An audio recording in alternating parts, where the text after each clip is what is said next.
मैंने एक बार पहले भी आपसे ज़िक्र किया था कि हमारे इस प्रोग्राम का कोई स्टैंडर्ड फॉर्मेट नहीं है। इसमें इंडिपेंडेंस में ज़्यादा एक्सरसाइज कर लेता हूँ। कभी बात मूड के ऊपर मुनसर कर जाती है, कभी हालात पे मुनसर करती है। कभी कोई कहानी सुना देता हूँ मैं, और कभी पब्लिक इंटरेस्ट की कुछ इमीडिएट बातें होती हैं, उनके बारे में बात करते हैं। कभी तारीफ़ भी हो जाती है और कभी तनकीद भी हो जाती है। As a matter of coincidence पिछले कुछ दिनों में जितने भी ज़्यादा प्रोग्राम हुए, उनमें थोड़ा तनकीद का फ्लेवर ज़्यादा आ रहा था। वो चाहे सेंट्रल एडमिनिस्ट्रेटिव ट्रिब्यूनल के बारे में बात हुई हो, या पब्लिक सर्विस कमीशन के बारे में, या दरबार मूव के बारे में, तो उनमें तनकीद थोड़ी सारी ज़्यादा आ रही थी। काम ही हमारा ये है, चीयर लीडर्स बनकर बैठे रहेंगे फिर तो एंटरटेनमेंट को देखने के लिए आपके पास और भी बहुत सारे सोर्सेज हैं। इन्हीं प्रोग्राम्स के चलते फिर पब्लिक में डिस्कशन भी होती है, टू वे लोगों के साथ बातचीत भी होती है। तो एक दोस्त ने मुझे व्हाट्सएप पे एक स्टिकर फॉरवर्ड किया, वो जो गुड मॉर्निंग टाइप्स के स्टिकर नहीं होते, आपको भी कई दोस्त भेज दिया करते हैं। उसको मैंने गौर से देखा, मुझे लगा कि ये रूटीन वाला फॉरवर्ड नहीं है, ये सब्जेक्टिव था, ये मुझे ही एक मैसेज दिया गया था। कुछ उसमें ऑब्जेक्ट्स थे और कहा गया था कि गौर के साथ अगर आप इन ऑब्जेक्ट्स को देखो, और साथ में एक अकम्पनिंग एनालिसिस है, वो ये दिया गया था कि अगर आपकी सोच नेगेटिव है तो आपको सब कुछ नेगेटिव ही नज़र आएगा। यानी अगर आपकी सोच नेगेटिव है तो कैट पे जो मरकज़ का फ़ैसला है आपको वो भी नेगेटिव नज़र आएगा। दरबार मूव को लेकर जो डेवलपमेंट्स चल रही हैं आपको वो भी नेगेटिव नज़र आएंगी। पब्लिक सर्विस कमीशन के को कॉन्स्टिट्यूट करने में जो फाक्स पास सा हो रहा है आपको वो भी नेगेटिव नज़र आएगा। मैं नेगेटिव ही खुश हूँ, आजकल वैसे भी कोई पॉजिटिव होना ही नहीं चाहता है, सारे चाहते हैं कि वो नेगेटिव ही प्रूव हों। आज भी एक नेगेटिव सी चीज़ मेरे जहन में आ गई, उसके बारे में बात करता हूँ। मेरा नाम ज़फ़र चौधरी है। आज बात करना चाहता हूँ मैं अपनी यूनिवर्सिटीज़ के मुतल्लिक। वैसे तो यूनिवर्सिटीज़ के मुतल्लिक और यूनिवर्सिटीज़ के इर्द गिर्द बातें करने के लिए इतनी हैं कि एक एपिसोड, दो एपिसोड नहीं बल्कि हफ्तों तक लगातार बात की जा सकती है। और मुझे यकीन है इस बात का कि जितने लंबे वक्त तक हम आपके साथ बात करते रहेंगे, इतने ही लंबे वक्त तक आप इस मौजू के ऊपर इंगेज भी होते रहेंगे, क्योंकि बहुत सारी चीज़ें आपके जहन में ऐसे होंगी जो हमें पता भी नहीं, हम तक जो पहुंच भी नहीं पाती हैं। यूँ तो यूनिवर्सिटीज़ का जो हमारी सिविलाइजेशन है, इसकी दुनिया को एक देन है कि एंशंट जैसे नालंदा यूनिवर्सिटी, तक्षशिला यूनिवर्सिटी, ये बहुत बड़े institutions of higher learnings India में हुए और दुनिया में इन्होंने मिसाल कायम की। ये यूनिवर्सिटीज़ किस तरह से फंक्शन करती थी, किस तरह से ऑपरेट करती थी, अगर वो आप एंशंट इनकी स्टोरी निकाल कर अगर आप देखें, आपको ज़रूर फ़ख्र महसूस हुआ होगा कि ऐसे इंस्टीट्यूशंस भी हिंदुस्तान में हुआ करते थे। लेकिन जो मॉडर्न यूनिवर्सिटीज़ का निज़ाम है उसकी तारीख़ हमारे मुल्क में लगभग 125 से 150 साल पुरानी है। 1857 में कलकत्ता यूनिवर्सिटी के नाम से पहली पब्लिक यूनिवर्सिटी इस्टेब्लिश हुई। ज़ाहिर है अंग्रेज़ों ने यूनिवर्सिटी इस्टेब्लिश की। जब अंग्रेज़ों ने की तो वो हिंदुस्तान के ऊपर उनका कॉलोनियल रूल था, उन्होंने हिंदुस्तान को अपना ग़ुलाम बना के रखा हुआ था।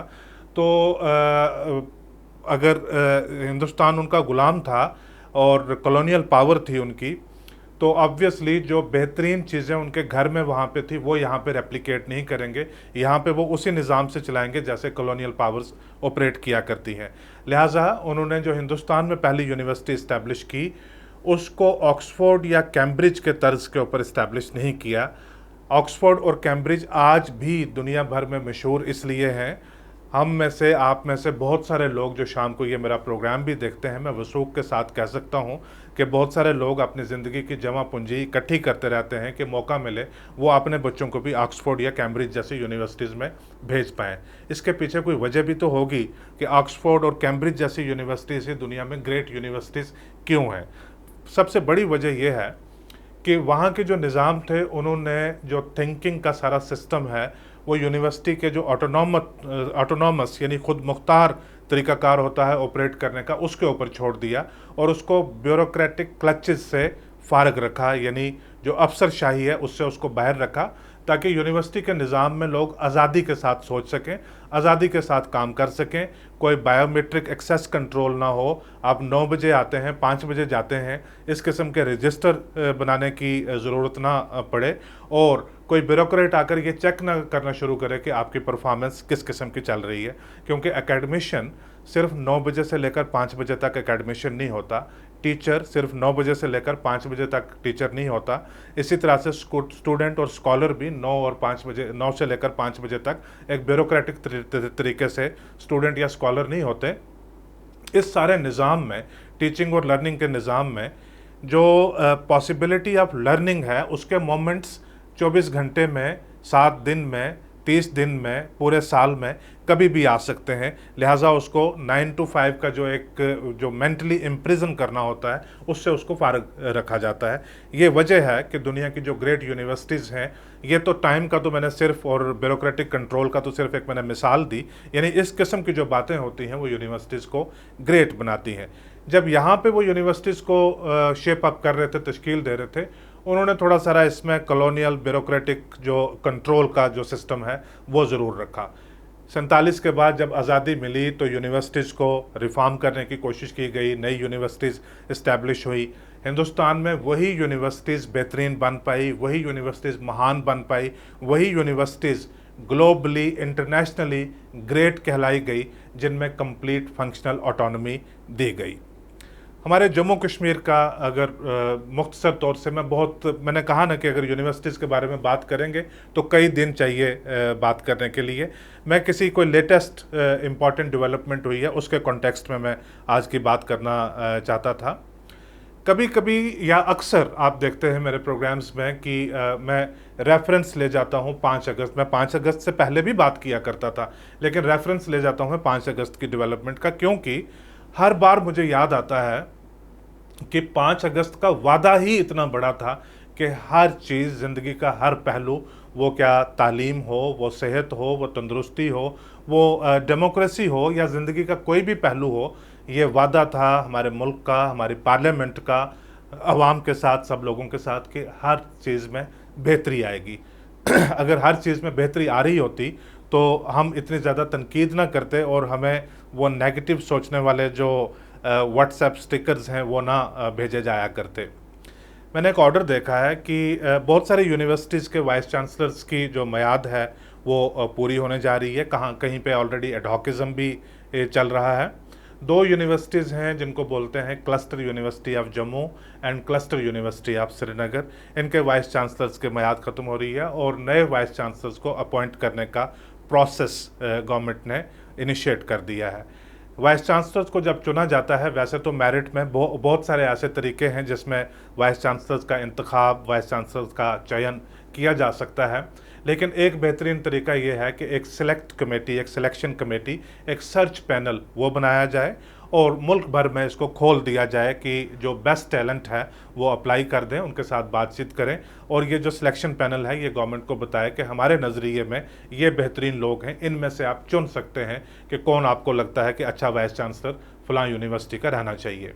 ये लोग वो होते हैं जो नॉन ब्यूरोक्रेटिक सिस्टम से ताल्लुक़ रखते हैं और आज़ादाना सोच रखते हैं, सब्जेक्ट मैटर्स के एक्सपर्ट होते हैं, ख़ुद ख़ास करके तालीमी इदारों के साथ ये जुड़े हुए होते हैं, और ये ज़्यादातर कोशिश की जाती है कि जिस भी स्टेट में या यूनियन टेरिटरी में आप यूनिवर्सिटी के वाइस चांसलर्स को सिलेक्ट करने का प्रोसेस आपने इनिशिएट किया हुआ हो, आइडियल सर्कमस्टांसिस में ये होता है कि ये वहाँ से ताल्लुक़ ना रखते हों, ताकि जो लोकल पॉलिटिकल या कल्चरल या सोशल या किसी किस्म के बाइसेस वो आने की बीच में पॉसिबिलिटी ना रहे।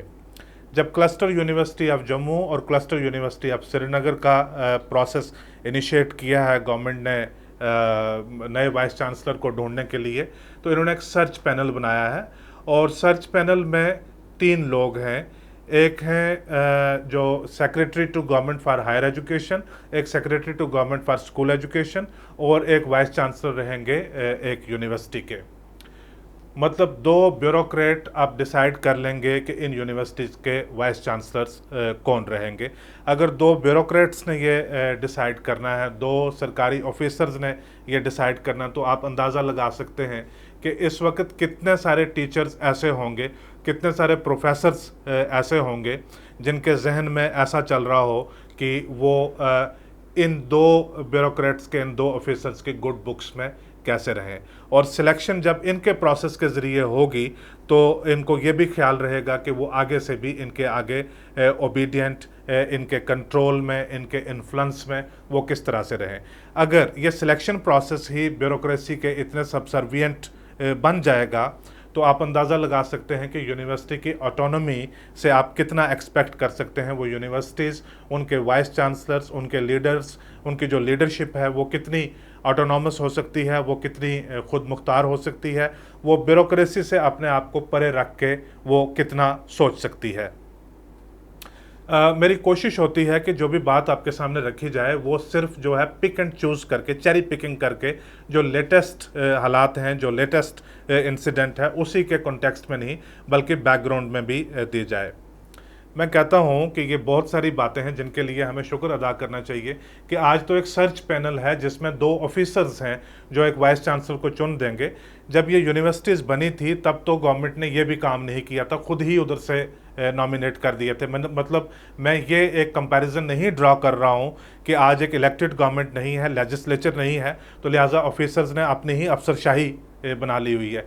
जब पॉलिटिकल गवर्नमेंट थी तब तो कोई कंसल्टेशन का प्रोसेस इसी तरह से नॉमिनेट कर दिया कि हमें अच्छा लग रहा है कि फ़लाँ वाइस चांसलर इस यूनिवर्सिटी के रहेंगे, फ़लाँ उस यूनिवर्सिटी, ये with particular reference to these 2 universities.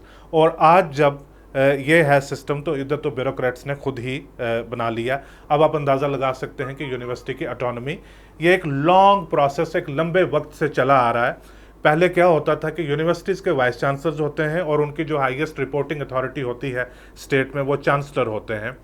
कुछ यूनिवर्सिटीज़ के चांसलर गवर्नर होते हैं और कुछ यूनिवर्सिटी जो स्टेट यूनिवर्सिटीज़ होती हैं उनके चांसलर चीफ मिनिस्टर होते हैं। आइडियली चीफ मिनिस्टर को होना नहीं चाहिए, चांसलर गवर्नर को ही होना चाहिए ताकि एक एपॉलिटिकल जो ऑफिस है वहीं पे अकाउंटेबिलिटी वाइस चांसलर्स की और उनके सिस्टम की भी बनी रहे। फिर जब स्ट्रैंगुलेशन का कंट्रोल धीरे धीरे होता है तो आप यूनिवर्सिटी के निज़ाम में जाएं, यूनिवर्सिटी के एडम ब्लॉक में आप जाएं, रजिस्ट्रार्स के साथ, कंट्रोलर्स के साथ, वाइस चांसलर के साथ बात करें और आप मालूम पाएंगे कि वो कितने ओबीडियंट और कितने फेथफुल अपने आप को पाते हैं। वो जो हुकूमत में होते हैं secretary planning and development department के, क्योंकि वो यूनिवर्सिटी काउंसिल में भी बैठ जाते हैं और वो डिसाइड करते हैं कि यूनिवर्सिटीज़ को पैसा जाएगा, पैसे के थ्रू इंस्टीट्यूशन के ऊपर कंट्रोल हो जाता है। फिर वो आहिस्ता आहिस्ता आप उनको पाते हैं कि अब उनका जो और एक सबसर्वियंस का जो सिस्टम है वो जो एडमिनिस्ट्रेटिव सेक्रेटरी होंगे फाइनेंस डिपार्टमेंट का वहाँ तक भी पहुँच जाता है और अब जो एजुकेशन डिपार्टमेंट तक भी आ जाता है। एजुकेशन डिपार्टमेंट एक छोटा सा एक लिंक होना चाहिए, हायर एजुकेशन डिपार्टमेंट एक छोटा सा लिंक होना चाहिए इस सारे सिस्टम में, उसका कंट्रोल या इन्फ्लुएंस नहीं होना चाहिए। ये कई सालों से एक चला आ रहा सिस्टम है जो कल्मिनेट हो रहा है अब यहाँ पे कि 2 ब्यूरोक्रेट्स ही बैठकर डिसाइड कर लेंगे कि कौन होगा वाइस चांसलर।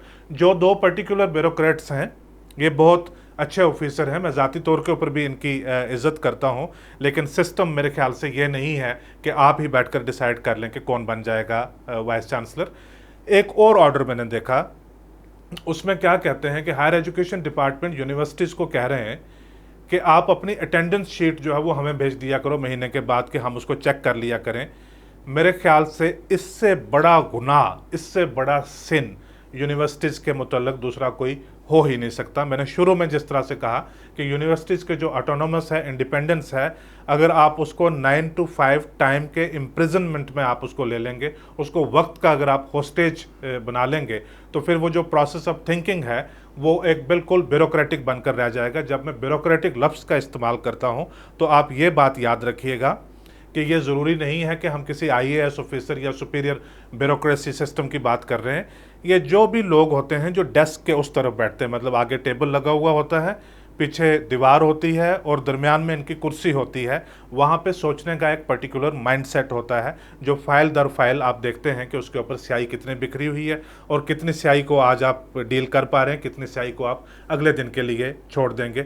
उसमें एक जो इंस्टीट्यूशनल क्रिएटिविटी है, इमेजिनेशन है, उसका बहुत सारा स्कोप रह जाता है।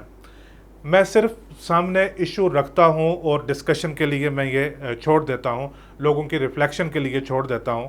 बतौर एक्सपर्ट मैं कभी ये नहीं कहता कि आपको असल में ये फ़ैसला इस तरह से लेना चाहिए, लेकिन जब से मैं ये वीडियो पे प्रोग्राम कर रहा हूँ, मेरे ख्याल में तब से लेकर आज पहली बार मैं ये बिल्कुल फोर्सफुली और एम्फेटिकली ये बात मैं रिएट्रेट करना चाहूँगा। मेरा अपना यूनिवर्सिटीज़ का एक्सपीरियंस है, मुल्क में भी और मुल्क के बाहर भी मैंने यूनिवर्सिटीज़ में पढ़ा है और देखा है कि यूनिवर्सिटी के निज़ाम कैसे चलते हैं। ये ऑर्डर विड्रॉ कर लेना चाहिए और आपको एक बाइज्जत, आप ऑफिसर्स बाइज्जत हैं, हम आपकी बहुत इज्जत करते हैं, लेकिन उस रोल में, जिस रोल में आप हैं, आपको एक इंडिपेंडेंट, आपको एक ऑटोनॉमस, एक इस किस्म का पैनल, एक सर्च कमेटी बना लेनी चाहिए जिसके ऊपर सबका एतमाद हो, और जहां पे किसी भी एप्लीकेंट को, किसी भी एस्पायरिंग वाइस चांसलर को ये सोचने की ज़रूरत ना पड़े कि क्या सरकार मुझसे खुश है या नहीं है, क्या मैं सरकार की गुड बुक्स में हूँ या नहीं हूँ, क्या मुझे सिफारिश मैनेज करवाने की ज़रूरत है या नहीं है। और जब सिलेक्शन हो जाती है, वो वाइस चांसलर बन जाते हैं, उनको आने वाले 3 साल, 4 साल या 5 साल जो भी उनकी मियाद होगी, उनको कभी ये सोचने की ज़रूरत ना पड़े कि फ़लाँ ऑफिसर ने, फ़लाँ निज़ाम ने फ़लाँ दौर में मेरी सिलेक्शन की थी और अब मुझे उनको जो है बड़ा फेथफुल उनके लिए, बड़ा ओबीडियंट उनके लिए रहना चाहिए और उस ब्यूरोक्रेटिक इन्फ्लुएंस के अंडर मुझे अपने सारे काम अंजाम देने चाहिए। इसके ऊपर थिंकिंग और रिफ्लेक्शन की गवर्नमेंट में भी और सोसाइटी में भी बहुत ज़रूरी है। जब तक इस किस्म के इश्यूज़ आते रहेंगे तब तक हम भी नेगेटिव ही सोचते रहेंगे। आज का एपिसोड देखने के लिए आपका बहुत शुक्रिया।